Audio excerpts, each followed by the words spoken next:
President Trump says he was too busy to watch the first public impeachment inquiry hearing against him today.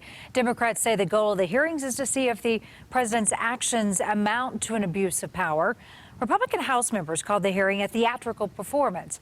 The top U.S. diplomat in Ukraine testified he was alarmed to learn President Trump was withholding military aid. At the same time, he was asking the Ukrainian president to investigate Joe and Hunter Biden. Following the call with President Trump, the member of my staff asked Ambassador Sondland what President Trump thought about Ukraine. Ambassador Sondland responded that President Trump cares more about the investigations of Biden. Political specialist Sean Boyd has been following this historic hearing. And Sean, as this inquiry progresses, Colorado lawmakers could have a big role in this. Yeah, and Karen, the evidence gathered in today's hearing, as well as those to come over the next couple of weeks, will end up in Judiciary, the committee that will vote on the articles of impeachment or charges that will go before the full House. Colorado Congressman Joe Neguse, a Democrat, and Ken Buck, a Republican, sit on that committee. I spoke to them about their takeaways from today's hearing.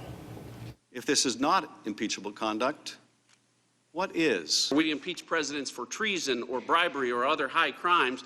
Where is the impeachable offense? Democrats cast the hearing as a check on all presidents. Republicans called it a sham. One need look no further than the call summary notes released by the White House. Colorado Democratic Congressman Joe Neguse says the testimony of the U.S. ambassador to the Ukraine reinforces that President Trump abused his power. We cannot have a republic in which the chief executive uses that office to benefit himself politically. I think what we heard was a lot of hearsay from Ambassador Taylor. Colorado Republican Congressman Ken Buck says the ambassador's testimony contradicts the Ukrainian president. The Ukrainian president said he felt no pressure to agree to any particular investigation that would affect American domestic policy. Buck says the president was asking for help rooting out corruption, not destroying a political opponent.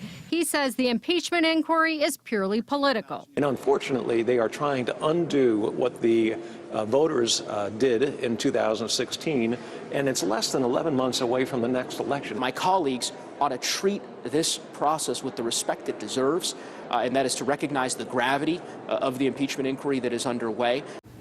And Buck told me the goal is to vote on the articles of impeachment before Christmas. It's unclear if Judiciary will also be able to call witness. Previous impeachment inquiries into President Nixon, President Clinton have both had bipartisan support. And Speaker Pelosi has said that she will not move forward with this unless it is a bipartisan effort. But Buck told me at this point he does not see that happening. Karen?